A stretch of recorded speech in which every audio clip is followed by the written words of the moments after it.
Hey Dustin, how's it going, man? It's going. How are you? Good. Wow. I can't believe Silent Night, Bloody Night 2 is actually coming out. Seems like so I long know, since we finally. actually worked on it. Well, it's almost been a year, I guess, because I think we started it after Christmas, like the day after Christmas, maybe. Wow, this must be hell for you because you know you guys you shoot something and then you basically have it ready to come out pretty quickly, don't you? Yeah.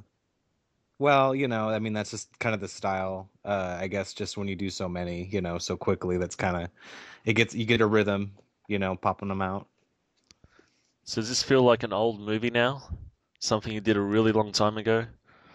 It was 6 movies ago, so yeah, it Damn, does feel a wow. little. Yeah.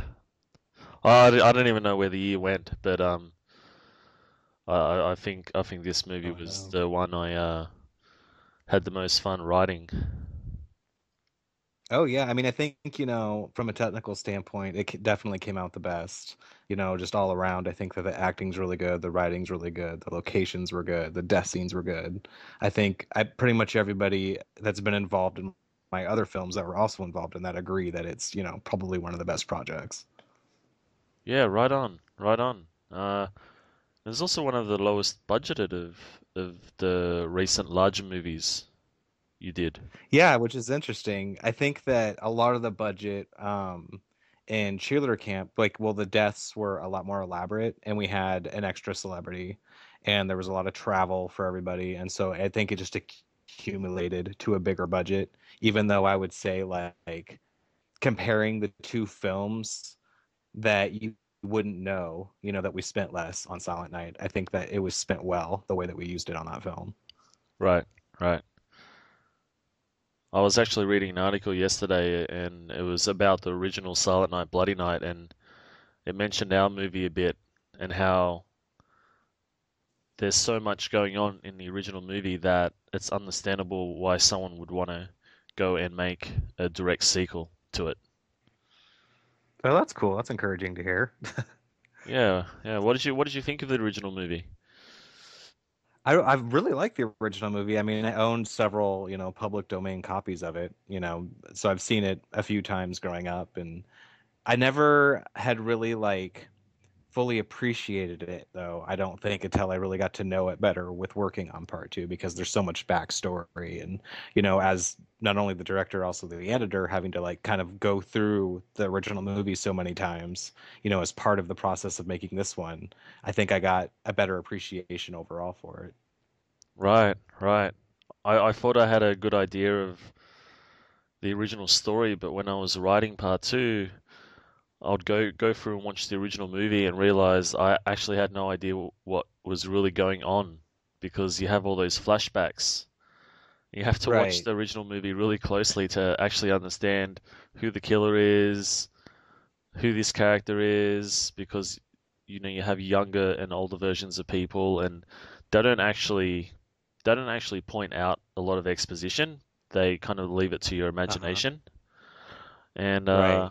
I think I mean, I I'm have to give you props as the writer for number two, with utilizing that footage, like making it more straightforward, because that was the reaction from everybody. Everybody that was in part two that saw part one was like, "I'm lost," and then it's broken down in part two, and it's like, oh, it makes a lot more sense. what is this movie? Why do we do a sequel to Silent Night, Deadly Night? That's more Yeah. straightforward.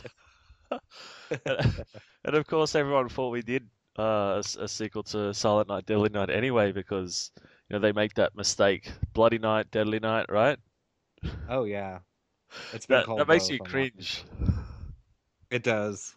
I mean, they're obviously totally different things. I mean, I wouldn't say it's unflattering to have people confuse it with Silent Night, Deadly Night, but it's obviously not the same thing. Yeah, yeah. This girl sent me a link to an article, world's 50 worst movies, and she said, look at number 37, and it's Silent Night, Deadly Night 2, and I'm just going, what do I do? I kind of don't want to You're like, correct her because are she likes you me. aware that's not my film? Yeah. Oh, That's funny. wow.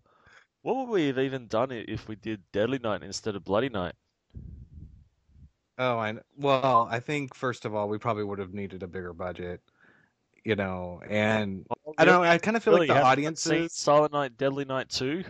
The budget was $5. well, there's an explosion in it, right? Isn't there like a car that tips over and explodes? I mean, that costs money. They bought a I know. car.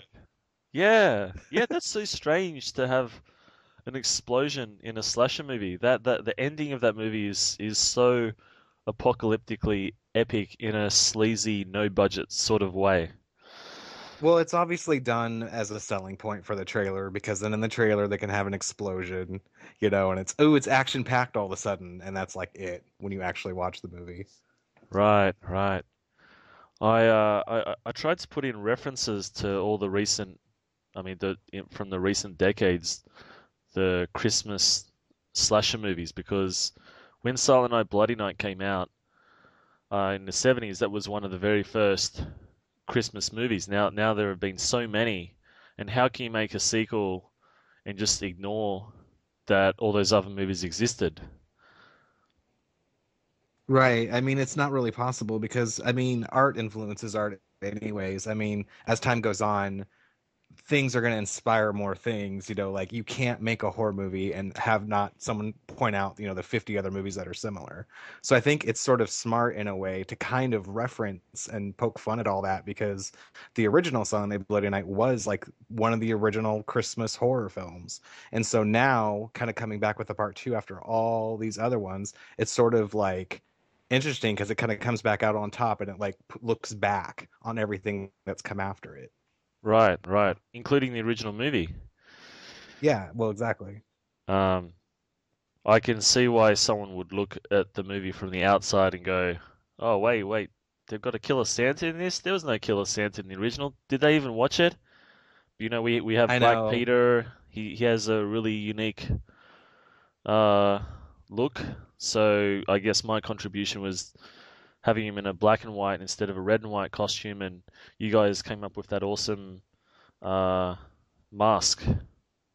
Oh yeah, Just kind of like the the mask was perversion freaky. of Saint Nick. So that's exactly what we wanted. We wanted the the sort of the dark side of Saint Nicholas. Well, and I think that if you see the film, obviously it makes sense. Watching the trailer and seeing a killer Santa is going to confuse some people because, yeah, if you are familiar with the original movie at all, you know there's not a killer Santa. But there's obviously, you and I know, and people that have seen it know that there is a very valid reason and that it all connects back to the original movie. And I think, in a way, with how many Christmas horror films have come out since then, that you've made it sort of a more accessible story with that approach because there's so many people that will expect that now watching it. I think that the original movie was good for like the 70s and 80s kind of audiences, but trying to make a movie just like that now, I mean, honestly, it's going to bore to death anybody that's not a diehard fan. And so you've got to kind of take that slasher film approach with it and make it a little more fun and more accessible for people. And I think it totally works. Right, right. No, I could tell the cast were having a great time with the material. Oh, for sure. It was a fun shoot. It was crazy in typical Dustin Ferguson film fashion. I mean, we did it in like a few days, and the weather, of course, was horrible. It was like super freezing when we did a lot of the scenes, but everybody was like, it helped that everybody was so into it because then it didn't matter. We were still having fun and we got it all done. Right, right. So I mean, so it was cold and it was snowing, and that kind of helped that kind of helped the look, right? Well, yeah, I mean, because it was sort of like a constant battle, and it always is with like low budget films, when you rely on outdoor scenes, like what is the weather going to do? And in Nebraska, where it was filmed, the weather is incredibly unpredictable during the summer and the winter. I mean, it can go from 70 to a blizzard, back to 70, back to a blizzard in like the same day.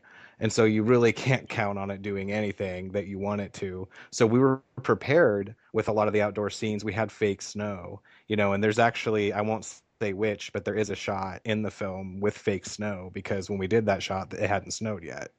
But then it matches perfectly, with the rest of the sequence of shots. And so we were prepared at least. Oh, right, right. I love the idea of blood on the snow. Yeah, I'm always a fan of like the contrast of the bright red, against the white. Yeah. What about the death scenes? So we had some pretty decent ones there. We had the Christmas light strangulation. Yep. Uh, what else do we have? This is we are going back Well, we quite a had the bit now. shovel to the back. We had the shovel to the back with Jenny. Well, yeah, I got to say a little bit about each one briefly. Like the one with the Christmas lights. The guy playing Black Peter in the movie, the one that's revealed is Rich Kern, and his wife is Jean Kern, and that's the one who dies via the Christmas lights. So he got to kill his own wife, in the movie technically. And That's what was great. interesting about it is that yeah, she like I mean they were really pro about it. She's like, really strangle me, like make it look believable, and he did, and he broke the Oh, Christmas lights, and so oh, we only had one. I'll make you Yeah, believe he it. broke up her underneck. Yeah. And so we only had the one take, that we could use anyways, but it was so believable. I'm like, we got it. You don't need to do that again to her. And so like that's how that one went down. But then the one with the shovel to Jenny's back, we had been filming all day that day because we had Jennifer Runyon on set and we had to get all these scenes done. I think it was the end of the second crazy day. And it was like seriously like 16 hours of filming or something ridiculous. And I hadn't eaten and it was like a million below zero, and we went out into the middle of nowhere to do this like super fast because it was like a huge blizzard and like nobody was out, and the effects crew had to like follow us out there. We like literally jump out of the cars, we like decked Jenny up in the blood and got the shovel ready. We like shot it a few times, she fell down the snow and did the thing, and we got her up and we were done. And we had to like I had to drive her car home while she rid in a van behind us because she was so soaked in blood she didn't want to get back in her car, and it was just this big old escapade just to get that scene shot. But I think it's probably one of the best sequences in the film. Yeah, yeah, yeah. It really packs a punch, doesn't it? Yeah. And then there's the Cole death, with the beating the father to death with that in the hallway. And then of course Jennifer Runyon, her death, The fire where she poker. dies. Yes. And she was Yeah. really nervous about it, but she did so good because I can't remember. I'm not even sure she's ever died in a movie. Well, she doesn't die in Two All Good Night, does she? No, no. Yeah, so I think that I was pretty sure that I got the impression that was her first movie death, and she was pretty anxious about it, but she did really, really good. I think we just shot it twice or something, and I don't know, it was sort of like a big relief. I think that was the last thing that we did with her because we did pretty much everything in sequence. So it was fun to get a killer, sort of closure with filming her scenes. Right, right. And so we had Jennifer Runyon, Right. and we also had some other cast members that had some previous experience, didn't we?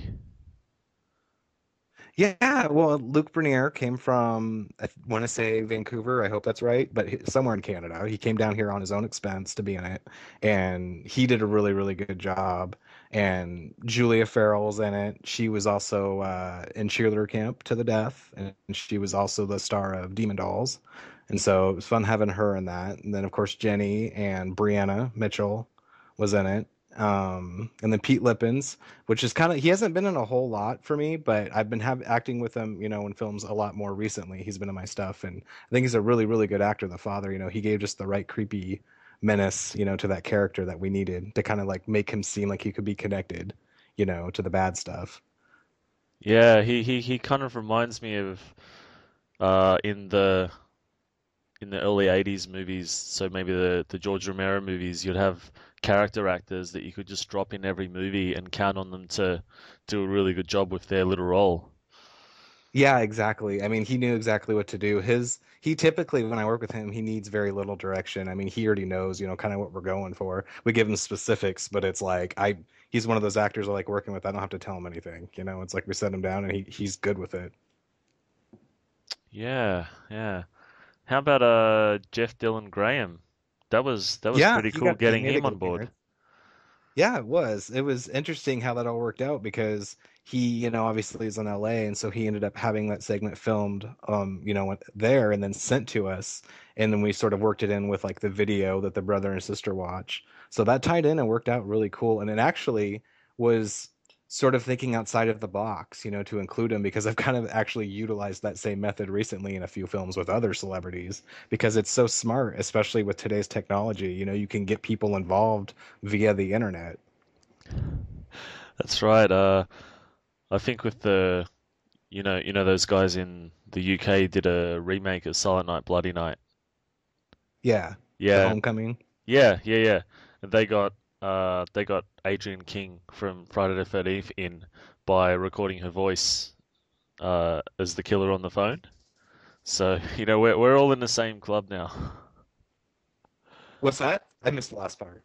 Well, we're all in the same club of utilizing Oh, right, right. actors Yeah, that are kind of far away from wherever we're doing our stuff. exactly. Hmm. Well, that's interesting, yeah, how that all kind of worked out. I haven't actually seen the Homecoming though. I got a copy of it. I've actually been meaning to watch this month since it's December, so I'm kind of curious about it. I've only seen the original, and then obviously the one we did. I'm glad we didn't watch it before doing our one Yeah, I am too. I because you I don't want to be purposely didn't. influenced. Right. I want it Well, to be something totally separate. yeah.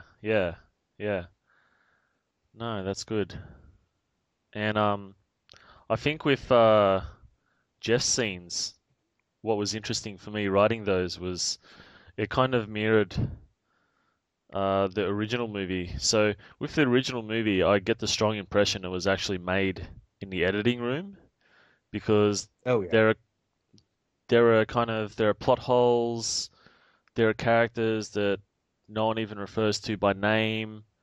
Like we were talking about before, you don't really know what's going on. It's a bit complex, and you kind of get the feeling that maybe they shot part of it and then restarted a lot later, or something happened and then I had to sort of Mm-hmm. patch it up in the editing room.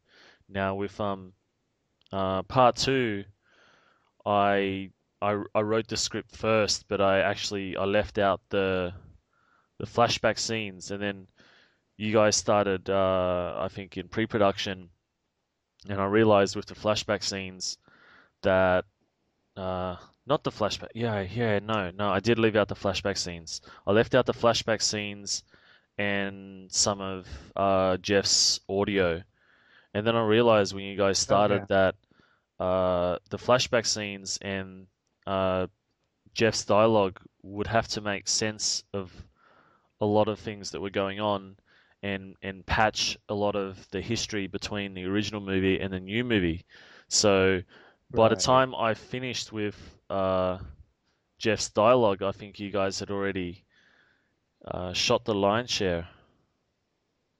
Yeah, I think that yeah, we got the dialogue last from him, so we sort of just kind of went by how it was written in the script when we were filming it. But I think that you're right and that it works really well as that connecting element to sort of bridge the gap between one and two and explain all the things that's not explained to part one and how it connects to part two. I think that it works out really well. Actually, with the voice No, over you're the breaking up a bit. flashbacks. It's sort of that type of film, it in a way. Oh, okay, yeah, I just heard you now. Did I cut off? You cut off a little bit. So what was the last thing you were talking about? Oh, just how I thought it was smart with the voiceovers and everything, the flashbacks, because it bridges the gap. All the things that are people don't know about part one that aren't really explained, and it sets it up well for part two. It's a really smart element because, like we had talked about in the past, with a possible part three, it would be a good bridge from one to three with us giving all the backstory in part two. Right. I it was sort of a dream come true for me to have the killer be Black Peter because so have you seen this movie from 1996 I think called The Fear? Is that like a tree or like a wood killer? Yeah. Yeah, I totally Yeah, have. it's a killer tree. No, it's sort of like that movie Pin. So it's a dummy, but he's a wooden dummy. Uh, Oh, and yeah, Wes okay. Craven's in it as an actor for 5 minutes. But Oh wow, I need to rewatch this. yeah, but they mentioned Black Peter in that, and Oh I really? think at one point, at one point, the wooden dummy manifests as someone's fear, which is Black Peter, and it's just basically evil Santa Claus. And it was so brief. I was watching that as a teenager or a young adult or whatever back then, and I was thinking, gee, how can they not do more with that? I mean, the idea of Black Peter is awesome. I mean, this is straight from real legend. Uh, Right. and I kind of held on to that for years, and I already had the idea of the black suited Santa sketched out, and it's amazing when you carry something for so long, and then it comes to fruition years or decades later. Right. And sometimes not always how you anticipated. I mean, you didn't know you'd end up doing, working on Silent Night, Bloody Night Part Two then, and it's cool that that's kind of how it got worked in. And I think that we were lucky in that we made this film a year ago because now already this year you got Krampus coming out, which is almost the exact same thing, but more stylized and trying to be different. Yeah, yeah, yeah. And I mean, there have been some. Uh, there's been a sort of a fresh slate of killer Santa movies, I guess, in recent years. Santa's Slay, did you see that one I with did. I Goldberg? thought that was terrible. Yeah. I just watched the first Well, it was five made for minutes. Sci-Fi Channel, wasn't it? Yeah, something like that. Um, Yeah, I thought that was pretty terrible. yeah, yeah. We don't have any references to that movie in ours, do we? No, we don't. No, no. But yeah, it was. I really enjoyed slipping in references to. I mean, people would really have to pick up on it. I mean, they're almost invisible, but two of my favorite Christmas movies aren't even slashes. They're Night of the Comet and Trances. Oh wow, wow! I wouldn't even yet consider those Christmas movies, I guess. I think I heisted some character names or something. You know, the standard Uh, writer trying to pay homage, so he uses a character name from an obscure movie. I'm such a cliche. hey, it works though. Makes a good story. Yeah, yeah. Gee, I'd really like to do a part three one day. Well, it could happen. I mean, I'm pretty curious to see the reaction to part two. I mean, we have, all the initial reaction we've seen and people's comments and stuff on the internet. So I think that once it comes out, it would be a really good gauge to see, like not only if we should do it, but what sort of direction to go with it. Right, right. With part two, so we had a lot of dark elements, but in the final scenes, I put in a lot of comedy. Uh, I don't want to post spoilers or whatever, or talk spoilers, but so the final scene in the movie is really comedic, and the idea was with that was uh, so if there was a part three, you could you could have a bit more comedy, but we didn't stick a whole lot of comedy in part two, but it's very segregated towards the climax. Once something a certain something happens, you have a character that's Uh-huh. really kind of uh, hemming it up. Yeah, it goes total camp in like the last act, which is great. I think that it's people don't expect it. Like when we showed it, here we had the screening. People, I don't think expected that at all when it happened. And then when it was over, I got a lot of comments about it that people enjoyed that part. And so I think that you're right that it would be kind of cool with a part three to go in a really sort of Silent Night, Deadly Night 2 kind of, tongue-in-cheek approach with it. And lots of archive footage as usual. Yeah. We love our padding, don't we? I know, right? Yeah, yeah. Have they made a have they made a decent Easter slasher? You know, I can't say, well, there was Bunny Man, and when I watched that, I have to be honest, I'm not 100% sure it was a completed version because it made no sense and I didn't like it at all. But I know that there is like Easter Sunday. It's like a new indie movie that came out, but I haven't seen it yet. Right, right. every time I write something, I sort of I look at the bigger picture and I imagine it becoming this giant franchise. So I wrote Silent Night, Bloody Night 2, and I also designed a Silent Night, Bloody Night 3 reunion. I also designed a Easter spin-off called Oh Easter my God. Sunday, Bloody Monday, and then there's Silent Night, Bloody Night 4, Revenge. You and They're your not all going to spin-offs, happen, man. but it's good to think large. It puts you in the mindset of, okay, well, we've got no money, but in with imagination, there is no budget.